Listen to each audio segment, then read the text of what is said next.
حضرت بلال آئے جناب عمر سے ملنے، کیسے وہ کس طرح بھی آئے تو عمر خاطر میں نہ لائے، پر بلال حبشی دروازے پہ داخل ہوئے تو فاروق اعظم نے کرسی چھوڑ دی، ہاتھ باندھ کے کونے میں کھڑے ہو گئے، کالا رنگ ہے، نام بھی لکھنا نہیں جانتے۔ لوگ کہنے لگے عمر کون آ رہا ہے جس کے لیے تیرا اتنا استقبال ہے؟ حضرت عمر کہنے لگے چپ کر جاؤ، اس کی بات نہ کرنا، اسے آنے دو۔ حضرت سیدنا بلال آئے، کہنے لگے امیر المومنین کیا کر رہے ہو؟ فرمایا نہیں چپ کر یار، بازو پکڑا، اپنی کرسی پہ بٹھایا۔ حضرت بلال کہنے لگے حضور میں غلام ہوں، مجھے تو طریقے بھی نہیں آتے ان کرسیوں پہ بیٹھنے کے، میں تو غریب ماں کا بیٹا، غلام باپ کی اولاد، یہ آپ کیا کر رہے ہیں؟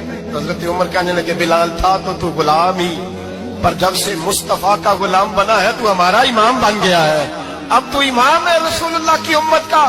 فرمایا وہ مجھے دن یاد ہے جب مکہ فتح ہوا تھا، بت ٹوٹ گئے تھے، بڑے بڑے سردار تھے، اور میرے نبی نے فرمایا بلال سے کہو کعبے کی چھت پہ چڑھ کے اذان دے، تو لوگوں نے کہا حضور یہ سارے جل گئے ہیں، کسی اور کی ڈیوٹی لگا دے۔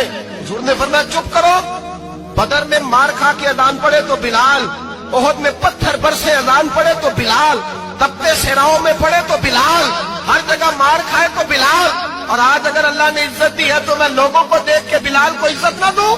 فرمایا کوئی اوپر نہیں چڑھے گا، ابو بکر بھی نیچے، عمر بھی نیچے، عثمان و علی، طلحہ اور زبیر بھی نیچے۔